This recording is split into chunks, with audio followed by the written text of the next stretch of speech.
नमस्कार. 5च्या बातमीपत्रात मी स्वाती पाटणकर आपलं स्वागत करते. पाहूया काही ठळक घडामोडी.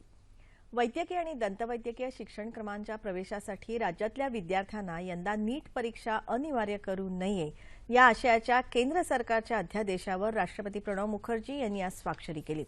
त्यामुळे सरकारी वैद्यकीय महाविद्यालयांमध्ये यावर्षी राज्य सरकारच्या सीईटी अर्थात सामायिक प्रवेश परीक्षेनुसारच प्रवेश प्रक्रियेचा मार्ग मोकळा झाला आहे. राष्ट्रपतींनी नीट परीक्षेसंदर्भात केंद्रीय आरोग्य मंत्रालयाला काही मुद्द्यांवर स्पष्टीकरण मागितलं होतं. महाधिवक्ता मुकुल रोहतगी यांनी आज सकाळी राष्ट्रपतींची भेट घेऊन अध्यादेश काढण्यामागच्या कारणांची माहिती दिली. राज्यातल्या दुष्काळग्रस्त भागातल्या मद्यनिर्मिती कारखान्यांचा पाणी पुरवठा पूर्णपणे बंद करण्याचे निर्देश राज्य सरकारला द्यायला आज सर्वोच्च न्यायालयानं नकार दिला.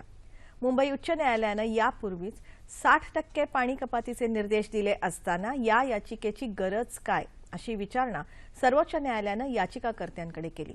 हे सर्व धोरणात्मक निर्णय असून यात न्यायालयानं हस्तक्षेप केला तर न्याय यंत्रणा प्रशासनापेक्षा वरचढ होत असल्याचा अर्थ निघेल असं सर्वोच्च न्यायालयानं नमूद केलं. दुष्काळग्रस्त परभणीकरांना दिलासा देण्यासाठी सेलू तालुक्यातल्या लोअर दुधना प्रकल्पातून 6 दशलक्ष घनमीटर पाणी काल नदीपात्रात सोडण्यात आलं. 5 दरवाजातून हे पाणी सोडण्यात आलं असून ते 48 तास चालू राहणार आहे. याचा फायदा सेलू, मानवत आणि परभणी या तालुक्यातल्या 50पेक्षा जास्त गावांना होत आहे. भर दुष्काळात पाणी मिळाल्यामुळे नागरिकांमध्ये आनंदाचं वातावरण आहे. 4 दिवसांच्या चीन दौऱ्यासाठी राष्ट्रपती प्रणव मुखर्जी आज ग्वांगझू इथं पोहोचले. आपल्या दौऱ्याच्या पहिल्या टप्प्यात राष्ट्रपती ग्वांझौ या चीनच्या औद्योगिकदृष्ट्या संपन्न शहराला भेट देणार आहेत. तसंच चीनमधल्या भारतीय समुदायाशी संवाद साधणार आहेत. दौऱ्याच्या दुसऱ्या टप्प्यात ते उद्या बीजिंग इथे जाणार असून चीनचे राष्ट्राध्यक्ष शी जिनपिंग यांच्यासह चीनच्या वरिष्ठ नेत्यांसोबत चर्चा करणार आहेत. राष्ट्रपतींच्या या दौऱ्यात भारत आणि चीन या उभय राष्ट्रांमध्ये विविध क्षेत्रातलं सहकार्य वाढवण्याच्या दृष्टीनं महत्त्वपूर्ण करार होण्याची अपेक्षा आहे.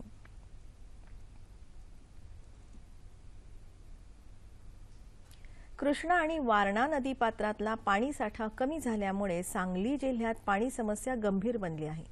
कोयना, चांदोली, धोम आणि कन्हेर धरणात अत्यल्प पाणीसाठा शिल्लक आहे.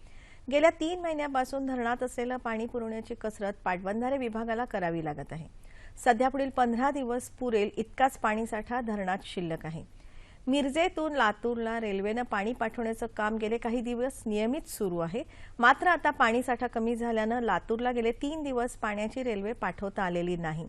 सांगली, मिरज भागाला पिण्याचं पाणी उपलब्ध होण्यासाठी टेंबू आणि म्हैसाळ सिंचन योजनाही बंद ठेवण्यात आली आहे.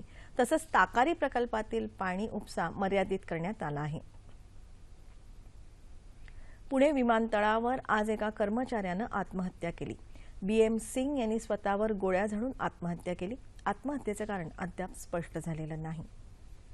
आसामचे नवीन मुख्यमंत्री म्हणून भाजपा नेते सर्वानंद सोनोवाल यांचा शपथविधी झाला.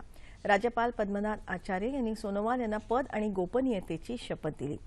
सोनोवाल यांच्यासह काही मंत्र्यांनीही मंत्रिपदाची शपथ घेतली.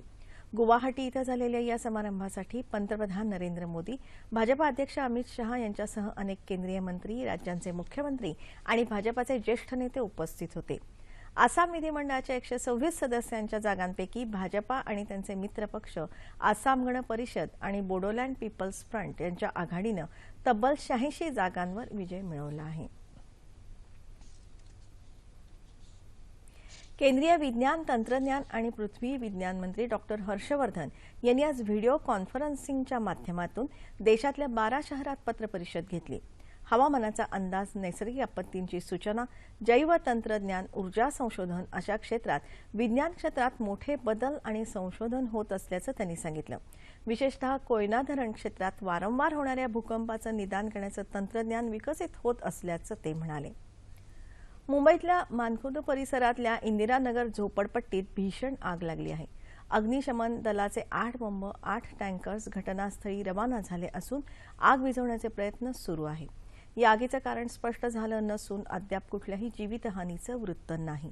अग्निशमन दलाचे 6 अधिकारीही घटनास्थळी असल्याचं समजतं. याबरोबरच हे बातमीपत्र संपलं. पुन्हा भेटूया संध्याकाळी 7 वाजता सह्याद्री वाहिनीवर. नमस्कार.